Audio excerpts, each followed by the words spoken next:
This is Wadi Crap. Oh lordy, look at this.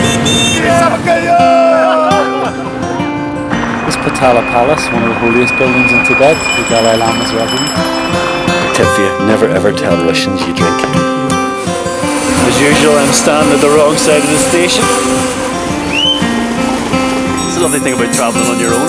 People aren't threatened by you. Ciao.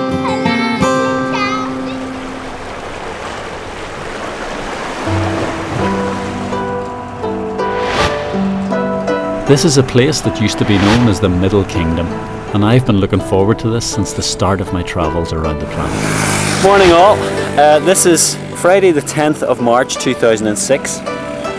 I'm in China, and I'm in a place called Yangshe, and the main thing that Yangshe is famous for is this beautiful karst scenery. My stopover in Yangshe, southern China, is leisurely. This place, for obvious reasons, is a bit of a tourist trap. But I don't mind in the least. It allows me to get my bearings and hopefully learn a few words of Chinese before a mammoth journey into the Tibetan foothills. This is very definitely old China. I'm about to experience new China in Yunnan province, and it's a bit of a culture shock.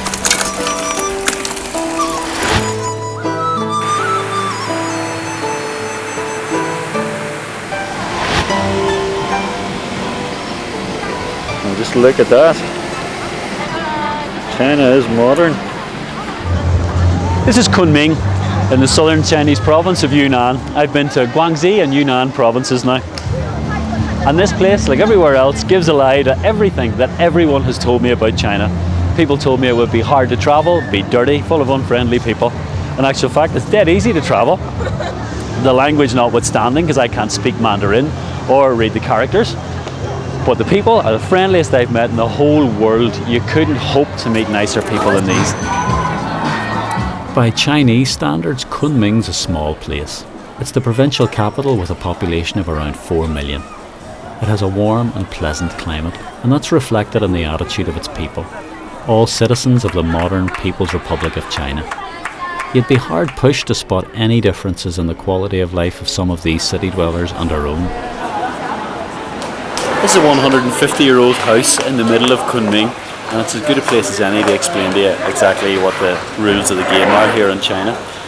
I don't have a permit to film because I don't want to be supervised, and that's the only way that the Chinese government will issue a permit to film. So I can't interview Chinese people because when the Chinese government see it on the BBC, they will probably come and seek those people out and do them a bit of harm. Because while this country is advancing at an enormous rate, there's still a vicious government and there's a vicious undercurrent in this country, and that's just the way it's going to have to be. It's just like Cuba. Some places in the world you're just not free.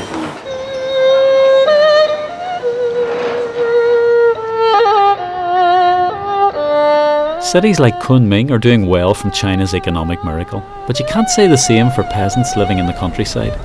Here, the social and economic fabric of what was communist China is beginning to fray at the seams. Social security, free healthcare and a collective mentality are things of the past. Now it's every man and woman for themselves. That's the new way in modern centrally controlled China. Everything and everyone, at whatever cost, has to make way for the consumer future.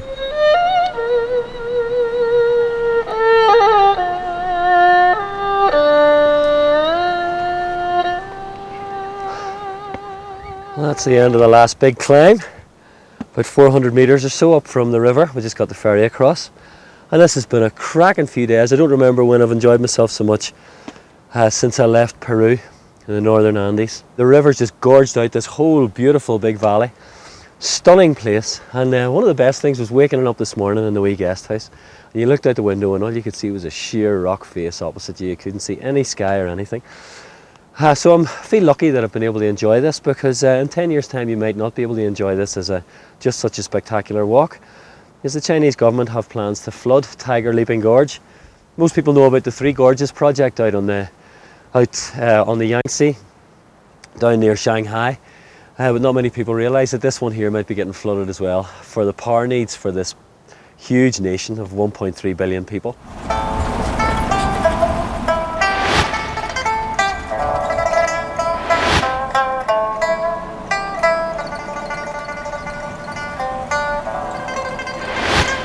This is the start of my trek from Tiger Leaping Gorge into Tibet.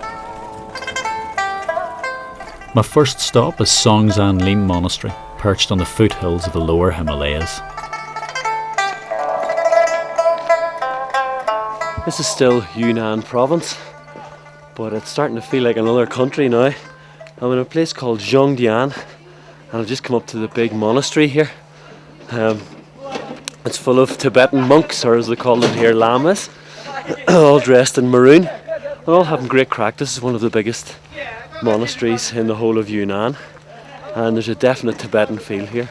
I think probably not only because of the faces of the people, but because we're quite high here, 3,000 metres, 10,000 feet, and it's only going to get higher on the way into Tibet, and it's pretty cold.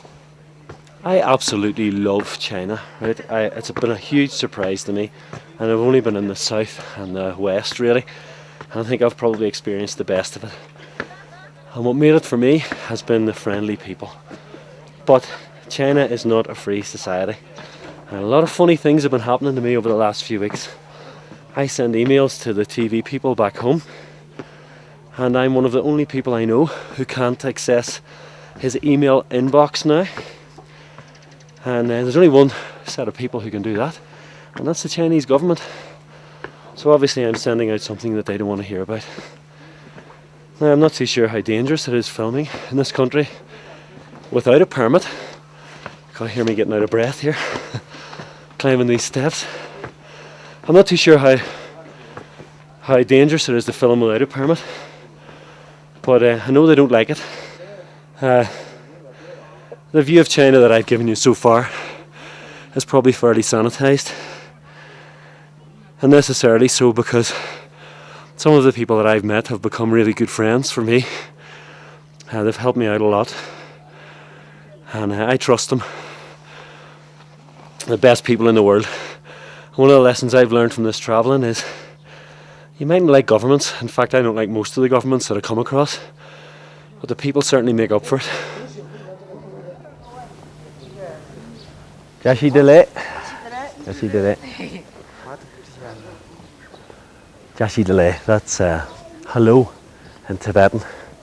I've just mastered a few words of Mandarin, and it's already time to learn another new language. Tibetan's, I think, going to be a bit less complicated than Mandarin. These places are, these monasteries are just like a sanctuary. The government won't do too much to the monks, and I feel very secure in here filming. Like I don't do elsewhere in China. I think the whole business with not being able to get into my email inbox has spooked me a bit. But these monks are really, really friendly. You can see them just going along behind me. You just say hello in Tibetan, Jashi Dele, and they're all smiling and everybody's happy to see you. I think it's lunchtime now.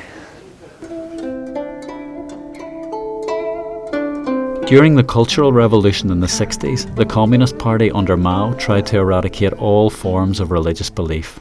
In more recent times, it's developed its own controls for keeping religion in line. This monastery had to register with the state and is therefore officially recognised by the Communist Party. Many others are not, and their followers have gone underground.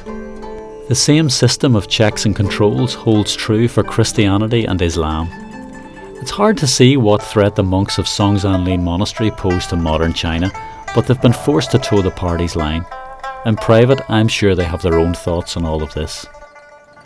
And the answer to what's going on here is the same as the answer to what's going on any wee village at 1:45 on a cold Thursday afternoon. Absolutely nothing. It's nice to get away from the tourist path, and it seems the rest of the Chinese are all on the tourist path because there's nobody in this wee village at all. I haven't seen another sinner about the place. Still, it's nice when the wind dies down and the sun comes out. Jashi dele.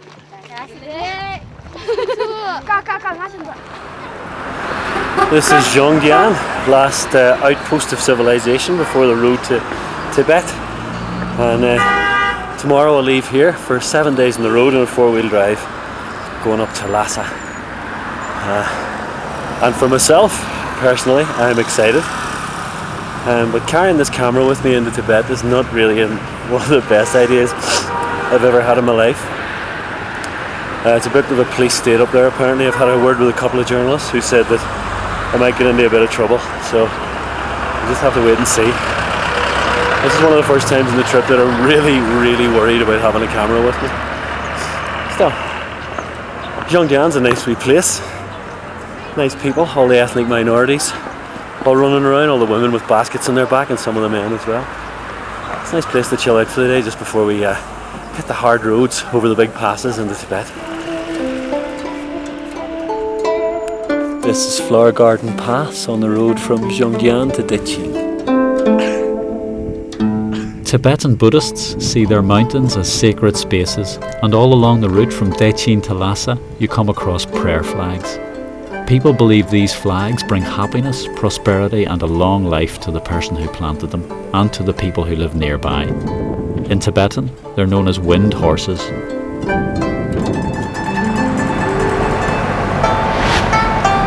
bit of a surprise. All the dirt roads and then you get this beautiful bridge.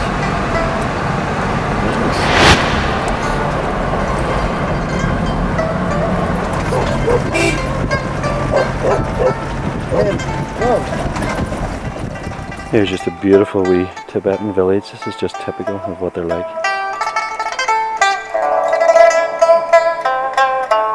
Outside the big towns, and there aren't many of those, Tibetans live in scattered, centuries-old village communities.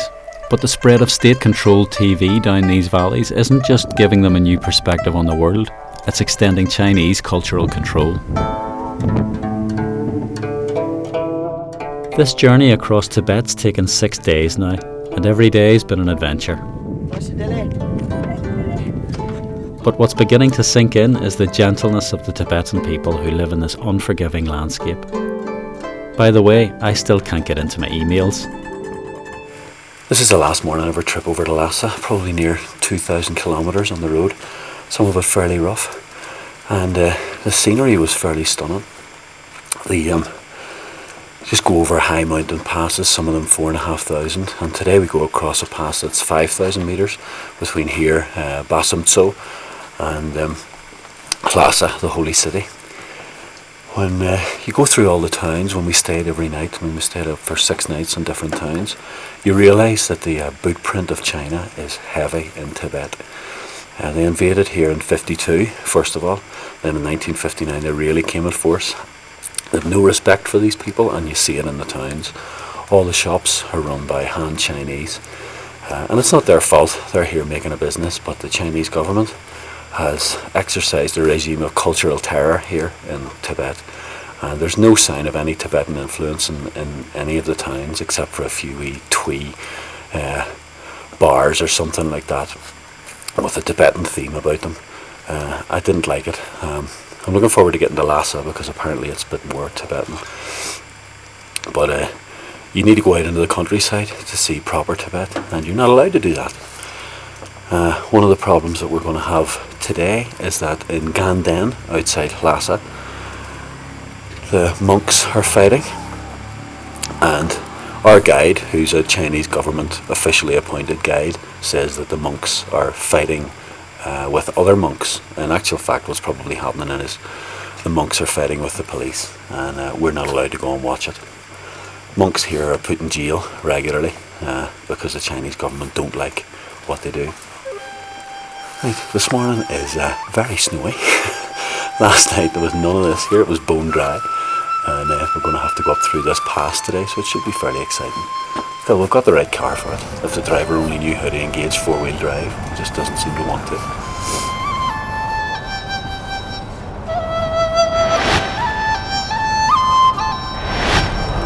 Well, the roads are a lot better the closer you get to Lhasa.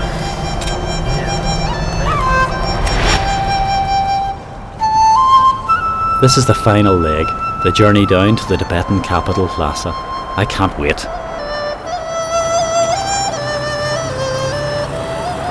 This Potala Palace, one of the holiest buildings in Tibet, the Dalai Lama's residence. And then you'll see a lot of people just walking by with prayer wheels. A lot of them are local Tibetans, but a lot of them are pilgrims. And there's a tradition of pilgrimage here in Tibet. People will take 2 years and they'll go around all the holy places in Tibet, just walking. We've seen them on the roads all the way in here from Zhongdian. And it's really impressive. They don't have any modern gear, they don't have any of the modern waterproof fabrics. They're just going along with all their normal Tibetan clothes on, getting rained on, sleeping out rough at night. All for their faith. It's a very, very impressive sight. Maybe you see it. This used to be the home of the Dalai Lama until the Chinese forced him into exile in 1959. Lhasa is 80% Han Chinese, 20% Tibetan, and that ratio is going up all the time. There's more and more Han Chinese coming in here. There's also a railroad coming into Lhasa, and the tourist railroad starts in July. The cargo railroad's already opened. This is April the 8th, and as soon as that comes through carrying passengers, there'll be even more Han Chinese in here. It's all an example of the Chinese, just the method of fire a whole load of their people in and just completely smother a culture. So this Potala Palace, where the Dalai Lama lived, looks beautiful, but it's actually full of Chinese monks who are all spies. You go in there and your money goes straight to the Chinese government. So nice and all as it is, I'm not going in. I'm not interested in giving money to a government that does this to people. The Tibetan people that I've met are really nice, and you have to really pump them to find out what they think about the Chinese, and even then it's only a sly look out the side. There you go, all the street signs all in Chinese, all the shop signs. The Chinese letters are bigger than the Tibetan letters. Just looks like any Chinese city.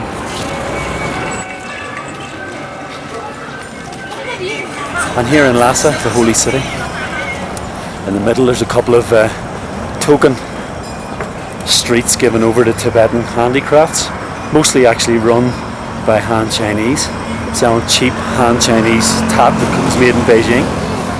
This is the reality of Lhasa.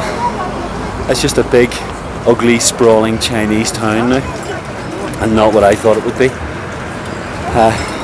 If you want an example of what the Chinese have done here, you just have to look at the situation with the monks. In 1950, a quarter of this population was a member of a religious order. In 1958, there were 115,600 monks. In 1960, that number went down to 18,000. And by 1976, when the full height of Chinese brutality was hitting this country, the number was 970. Those, by the way, are official Chinese figures that I managed to find out for myself here in Lhasa. The reality for Tibetans here is that they're begging on the streets, selling cheap stuff, mostly to other Tibetans, and running wee places with wee tiny Tibetan restaurants. It's lovely once you see them, and they're really nice people. There's the smell of yak butter tea all over the place, and that will be my lasting memory of Lhasa. But Tibet as a country is just part of China now. There's the lads. Where I've been, I've seen huge big cities completely unoccupied. Huge big halves of cities completely unoccupied. Buildings all built, ready to accommodate Han Chinese migrants into Tibet. So come back here in 5 years, you'll hardly be able to see a Tibetan probably.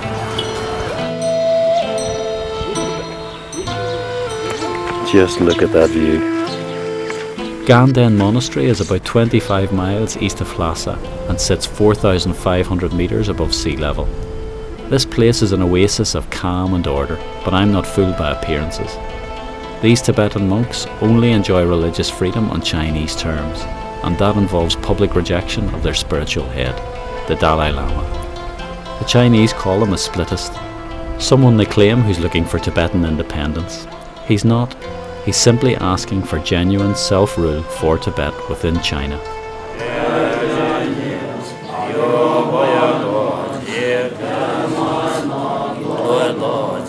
These monks suffer constant harassment based on the whim of the Chinese government.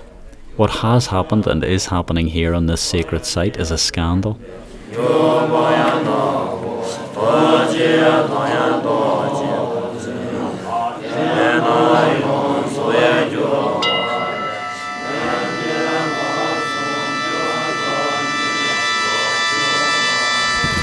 Kuchichi.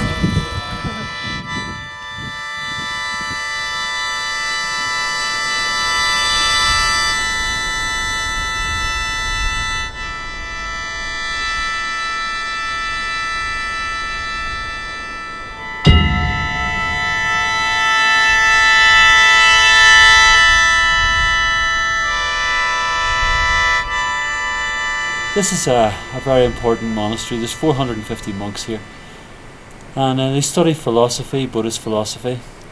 They also study a bit of English, a bit of French. I've always been impressed by very holy men, and I've met a few Catholic priests, and a couple of Methodist ministers, and one Presbyterian minister, who I was really impressed with. But these guys here, they just live a fantastic life. Their whole lives are spent away from their families, although their families can come to visit, and they don't do anybody any harm.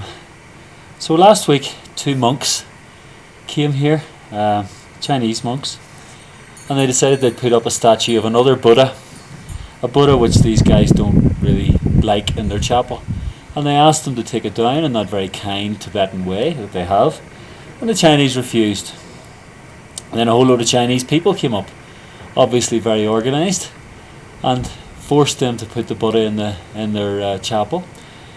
And then the Chinese police came, and when the Tibetan monks started resisting, 2 of the Tibetan monks were arrested, and they can't be found. None of the monks here can find them in any police station in Lhasa. Hello. This is Sera Monastery, just about 5 kilometres to the north of Lhasa, and a very famous place. The monks here are very learned men, and every afternoon they gather in this very courtyard and debate Buddhist philosophy. So it's quite dramatic. I was here yesterday, and you're in for a rare treat now with what you're going to see. First of all, if the monk's going to ask a question, the guys standing up ask the questions, the guys sitting down answer. So if he's going to ask a question, he goes, I'm going to ask you a question. And if you get it wrong, the hand turns over like this, and he'll go, no, you got that wrong. If the guy sitting down doesn't know the answer, he'll put one hand on top of the other like this. That means I don't know the answer, and he has to go away and do his homework that night. He gets extra homework, and at the end of the day they have a roll call, and I wasn't exactly able to figure it out yesterday, but it looks like the dunces get called at the end and the smart boys get called at the front, and you're in for a rare treat.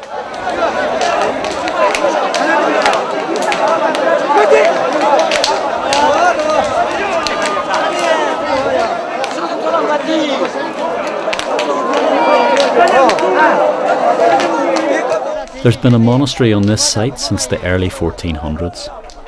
This is a daily ritual because Sera Monastery has 2 Buddhist colleges attached to it. I suppose this is the monks' equivalent of an oral test. Rather them than me. I don't think I could take the pressure. This monastery is Tibet's elite seat of learning. At one time, every family in the country sent one son here to study Buddhist scriptures.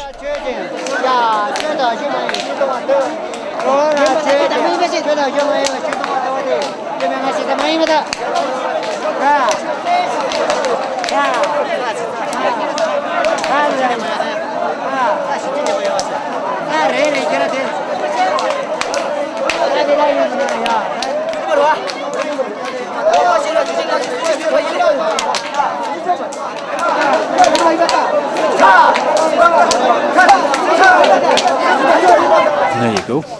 As quickly as it all started, then it all ended in about 1 minute. That was the last argument you saw there just in front of you. And now there's just this real quiet hush comes over. And I think this fella comes out and actually marks them. I saw him running around with a bit of paper beforehand. And he calls out the best ones first and the worst ones last, I think. Or maybe it's the worst ones first and the best ones last. That's the way I used to do it at my school. It's lovely again, you know, and you just really appreciate the silence. And there's just a wee quiet murmur now. The boys are all waiting to get marked.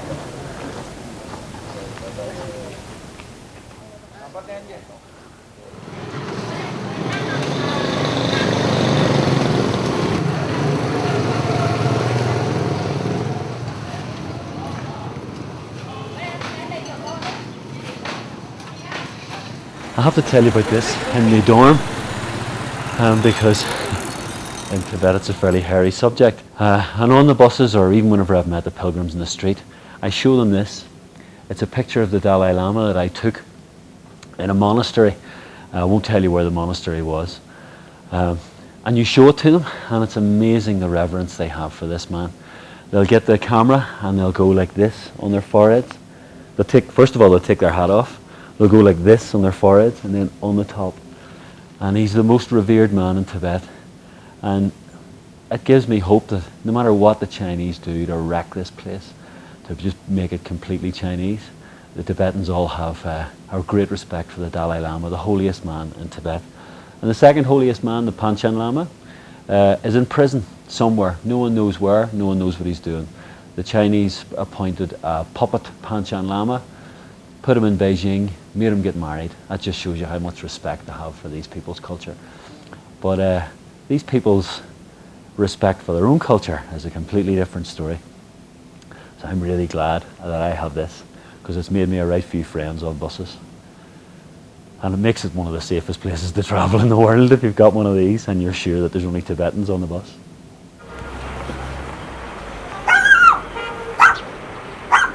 I'll stop your barking, will I? This is my last day in Lhasa, and I've been here for about 8 days now. It's quite hard to get around the rest of Tibet, and I've had a few problems with the local police, which makes me think that I'm not going to get an extension to my Chinese visa when I go up to Xinjiang. So I'm going to have to head off today. But this has been an incredible city. When you look out over it here from the roof of this hotel, you just see a big sort of ugly Chinese city with modern buildings. And then on the roofs you see the prayer flags. And that's just the Tibetans asserting their Tibetanness, I suppose you'd call it. Over there's the Potala Palace. But I'll just tell you about one wee story that happened. I was up in a monastery, and I told you about my picture of the Dalai Lama in the camera, in the digital camera. I showed this wee old woman the picture of the Dalai Lama, and she took up the camera and she said a wee prayer, and tears started coming out of her eyes. And I don't know enough local language to know if that was because she was happy at seeing a picture of the Dalai Lama, or she was just really sad that she would probably never see him, because I don't think he'll get back here. This place is just going to become another big Chinese city once this train comes in July. It's all the infrastructure's here. It's already very, very Chinese, and that's a crying shame. I think the war's over for Tibet. Still, lovely view. Nice city, nice people. Even the Chinese are nice. You can't blame them for what their government does.